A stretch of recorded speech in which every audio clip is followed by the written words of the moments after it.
मुझे तो कोई सरप्राइज़ नहीं हुई, बल्कि मैं तो कई दिन से कहता आ रहा था कि टॉक्स जो हैं, जो जो डायनामिक्स हमें नज़र आ रहे हैं, उसमें ये टॉक्स कहीं जाएंगी नहीं। वही हुआ आज, इमरान खान साहब pull the plug.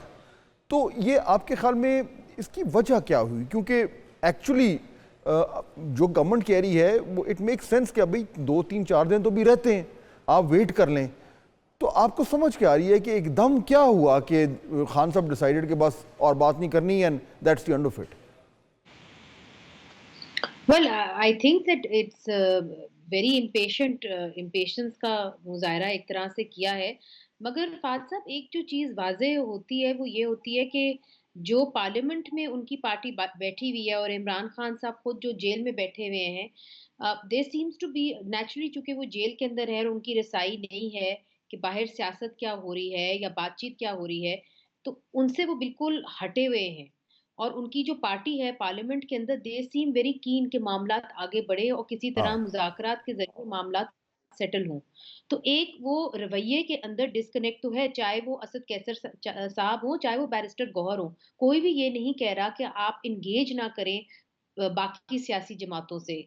Even Gandapur साहब ज़ाहिर है वो एक टेम्परेचर तो बढ़ाते हैं और हम्म। स्लोगनेयरिंग भी करते हैं, मगर ये हमें सबको पता है कि वो भी चाहते हैं कि मामलात जो है वो बातचीत के ज़रिए आगे बढ़े। आखिरकार इन्होंने एक सूबा चलाना है और वफ़ाक की कोऑपरेशन के साथ ही वो सूबा चल सकता है। मगर इमरान खान साहब जो हैं, हमने शुरू से ही देखा है कि वो एक एक्सट्रीमिस्ट पोज़ीशन ले लेते हैं, फिर उस पे डट जाते हैं और हम्म। इससे पीछे हटते नहीं हैं। तो अभी भी उन्होंने जो ये पोज़ीशन ली हुई है कि जुडिशियल कमीशन बनाएँ, नहीं तो मामलात आगे नहीं बढ़ेंगे, और वो कहते हैं कि जी ये तो आप मिनिमम करें कि जुडिशियल कमीशन आप बना दें।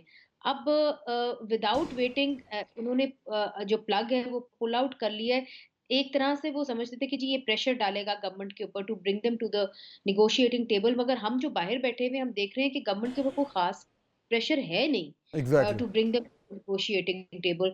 What is it in it for the government? So हाँ। I think it's exasperation mostly that he has pulled in fact off the plug. हाँ, एक्चुअली मैं इसी पॉइंट से मैं Munib I wanted to bring you into the conversation कि मैं I agree with Munib से। मुझे भी यानी मेरा भी यही तज्जिया है कि इस वक्त एक पावर इम्बैलेंस है और गवर्नमेंट का अपर हैंड है। अब ये किसी को चाहे किसी को अच्छा लगे या बुरा लगे, हकीकत है, रियलिटी ऑन द ग्राउंड है। और तहरीक इंसाफ की पोजीशन थोड़ी वीकेंड है। अब जब आप वीकेंड पोजीशन से आप आके टेबल पे बैठते हैं तो फिर ये तो मुमकिन नहीं कि आप कहें कि जी ये मेरा एक मुतालबा है, इसको आप पूरा करें वरना घर जाएं। और ये जो जो जो एक तरीके से डिस्कनेक्ट आ रहा है जो मुनीब से जिक्र कर रही हैं कि इमरान खान साहब जेल में हैं, उनकी जमात के बहुत सारे लोग जेन्युइनली चाह रहे हैं कि किसी तरीके से मामलात आगे बढ़ें, लेकिन वो नहीं बढ़ पा रहे। तो ये जो आज हुआ है, इससे अब दूसरी तरफ क्या रिस्पॉन्स होगा? गवर्नमेंट हो गई, इस्टेब्लिशमेंट हो गई, वो तो कहेंगे ठीक है जी, नहीं बात करनी तो ना करें। How will this change the situation? और नहीं चेंज होगी, वैसी रहेगी? बहुत शुक्रिया फाद साहब। I think it will not change at all. In fact मेरा पहले भी ये मौकफ था कि obviously on the basis of information कि जो विलिंगनेस होती है या कीननेस होती है दोनों फरीकों में कि या दोनों फ्रीकैन में कि जी हमने बात करनी है, we obviously we want to come down to a settlement, वो नजर हाँ। नहीं आ रही थी गवर्नमेंट की साइड पर भी। देखिए ये गवर्नमेंट चल रही है, एक पावर सोर्स है इनका और वो है पाकिस्तान की एस्टेब्लिशमेंट। देखिए जो हाइब्रिड रिजीम्स जिस तरह ये है, बल्कि ये तो एडवांस्ड वर्जन है हाइब्रिड रिजीम्स का। ये इनकी पावर सप्लाई जब तक जारी रहे तो इनको नैरेटिव्स की या चीजों की परवाह इतनी नहीं होती, इनको पावर से मतलब होता है कि पावर होगी तो हम इक्तदार में रहेंगे। अब देखिए ये जो सब कुछ सारा कुछ निजाम था या ये जो नेगोशिएशन हो रही थी, इसमें हाँ। बुनियादी चीज ये थी कि तहरीक इंसाफ के पास, जिस तरह आपने भी कहा, वो कमजोर विकेट। मैं ये कहता हूं कि उनके पास लेवरेज नहीं है। सियासत ठीक। में अगर आपके पास लेवरेज नहीं है, देन यू आर अ गॉनर। आपको कुछ मिलता नहीं है फिर किसी भी नेगोशिएशन में। दूसरी बात यह है कि जो प्रिंसिपल पोजीशन है जिस फ्रीक की, जो सामने नहीं है, वो है पाकिस्तान की एस्टेब्लिशमेंट। मेरे या, लिए बहुत इंपॉर्टेंट होता अगर इस मुज़ाकराती कमेटी में मोहसिन नकवी साहब होते, because that would have shown कि एस्टेब्लिशमेंट भी हीट फील कर रही है और वो भी ठीक। मजबूर है बात करने पर। लेकिन क्योंकि वो नजर ही नहीं आ रहा था, और फिर 7 मई 2024 की प्रेस कॉन्फ्रेंस जो डीजीआईएसपीआर की थी अबाउट 9th में जो उसका था जुडिशियल कमीशन। सो मेरे ख्याल में तो वो ओपन एंड शट एक क्लियर चीज था कि जी नहीं बनना उसके ऊपर। अब हाँ। मसला ये है कि इमरान खान साहब ने अपना काफी नुकसान करवाया है। अभी भी मैं आपको बता रहा हूं कि चंद पीटीआई के दोस्त कोशिश कर रहे हैं to meet someone very close to the army chief. वो एक डेकोरेटेड ऑफिसर है उनको, और उस ऑफिस तक वो रसाई चाह रहे हैं सिर्फ इसलिए कि उनसे मुलाकात करके आर्मी चीफ को ये बताया जाए कि जनाब हमारी बस हुई हुई है, प्लीज सेटलमेंट करवाएं और हमारे लिए स्पेस निकलवाएं और खान साहब को बाहर निकाल दें। लेकिन मुनीब, ये कैसे होगा? देखिए, अगर ये बात ठीक है और ये बिल्कुल इस तरह की खबरें जो है रिपोर्ट हो रही है, लेकिन ये मुमकिन कैसे है? देखिए ना, खान साहब ने तो एक पोजीशन ले ली है, वो तो आज उन्होंने टॉक से बाहर निकल गए हैं। पिछले हफ्ते में उनकी 2-3 ट्वीट्स आ गई हैं। उस तरफ से जब जीरो कॉम्प्रोमाइज वाला रवैया है, तो दूसरी तरफ इस्टेब्लिशमेंट के पास क्या इंसेंटिव है कि वो कहेंगे चलो जी ठीक है, को बात करते हैं? मुझे तो लगता है कि वो कहेंगे ठीक है जी, अगर आपका जीरो कॉम्प्रोमाइज है तो हमारा तो पहले भी जीरो कॉम्प्रोमाइज था। एब्सोल्युटली यही बात है फाद साहब कि जब उधर विलिंगनेस ही कोई नहीं है, उनको मजबूरी है ही कोई नहीं। आपको याद होगा, ऑल्दो नॉट एंटायरली कॉम्परेबल, लेकिन आपको याद होगा जब 2014 में धरना हुआ, कैपिटल अंडर सीज था, और उस वक्त के डीजीआईएसआई जो थे जहीरुल इस्लाम साहब, वो मास्टरमाइंड थे 2014 के धरने के। तो उस वक्त 2 तिहाई अक्सरियत की मियां नवाज शरीफ साहब की हुकूमत को शेल्टर लेना पड़ा पार्लियामेंट का, और वहां पर एक किस्म का उन्होंने शेल्टर लिया और खुद को बचाने की कोशिश की और बचाया।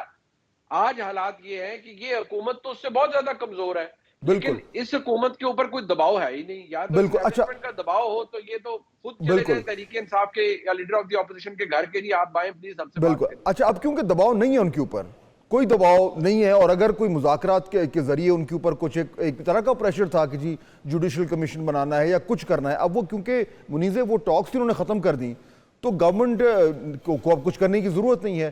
तो अब अगर देखें कि अगर चले, let's assume for a second के जो अभी आप पहले बात कर रही थी, ना आई एग्री विथ यू कि पाकिस्तान तहरीक इंसाफ में बहुत सारे ऐसे लोग हैं जो चाहते हैं कि मामलात जो हैं वो आगे बढ़ें, किसी तरीके से मुज़ाकरात हों, कोई रिलीफ, कोई अरेंजमेंट हो जिससे इमरान खान साहब को भी रिलीफ मिले। जो अभी मुनीब जिस मीटिंग की बात कर रहे हैं वो कोशिशें भी जारी हैं, बट खान साहब ने जो करना है उन्होंने कर दिया। अब इनके पास क्या ऑप्शन है? यानी सब कुछ कर लिया, अब इमरान खान साहब टॉक से भी निकल आए, व्हाट हैपेंस नाउ?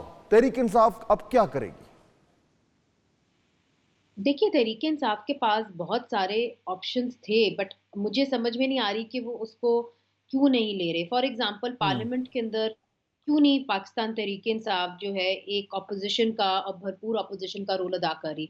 देखिए, कॉपियां फाड़ने के एजेंडा से और शोर मचाने से तो ऑपोजिशन नहीं होती ना। आप कमिटीज को देख लें फाद साहब, हम तो पार्लियामेंट में रिपोर्टिंग करते हैं। पब्लिक अकाउंट्स कमेटी कितनी इंपॉर्टेंट कमेटी है, उसके अंदर जो तहरीक इंसाफ है एक बड़ा अहम रोल अदा कर सकती है।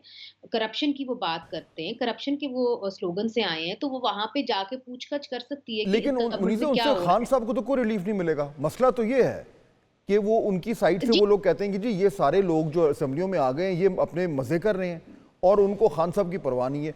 पॉइंट इज के जिस तरीके से खान साहब फैसला साजी कर रहे हैं, उनके केस में तो उनको रिलीफ कहीं से भी नहीं मिल पा रहा। उनकी जो मुनीब जिस तरह कह रहे हैं कि उनकी लीवरेज अगर यानी कम ही होती जा रही है। देखिए, बकौल उनके वो तो ये कहते हैं कि जी खान साहब को तो रिलीफ चाहिए ही नहीं। वो तो ये सब कुछ इसलिए नहीं कर रहे कि खान साहब को रिलीफ मिले, वो तो चाहते हैं कि जी इंसाफ हो। जो 28 नवंबर और 9 मई के ऊपर एक तहकीकात हो, साफ और शफाफ हो, जो लोग जेलों में हैं उनको छोड़ा जाए, वो तो ये कह रहे हैं। मगर वो ये सब कुछ कर सकते थे अगर वो पार्लियामेंट के अंदर अपना रोल जो है एक कंस्ट्रक्टिव तरीके से अदा करते, जहाँ पे वो इंगेज करते इनको कमिटीज के अंदर, वहां पे इनको एक टफ टाइम देते, गवर्नमेंट को टफ टाइम देते, जो एक जायज ऑपोजिशन का रोल भी बनता है। मगर सवाए नॉइज के, शोर शराबा के, हमने देखा कि और कोई रोल नहीं अदा किया गया। एक चीज मैं जरूर फवाद साहब यहाँ पे कहना चाहूंगी, वो ये है कि मुझे एक बात की बड़ी हैरत हुई है पाकिस्तान तहरीक इंसाफ पे, और वो इस चीज की है कि अब कितने दिन हो गए हैं, ऑलमोस्ट 2 महीने होने को आ रहे हैं ये 28 नवंबर के वाकये को, मगर अभी तक हमें उन्होंने कोई फेहरिस्त नहीं दी कि एग्जैक्टली कितने लोग जो थे वो जाँ बहक हुए। 12 वो कहते हैं, मगर अब तक हम जो कर चुके कंफर्म वो 8 की कर चुके हैं।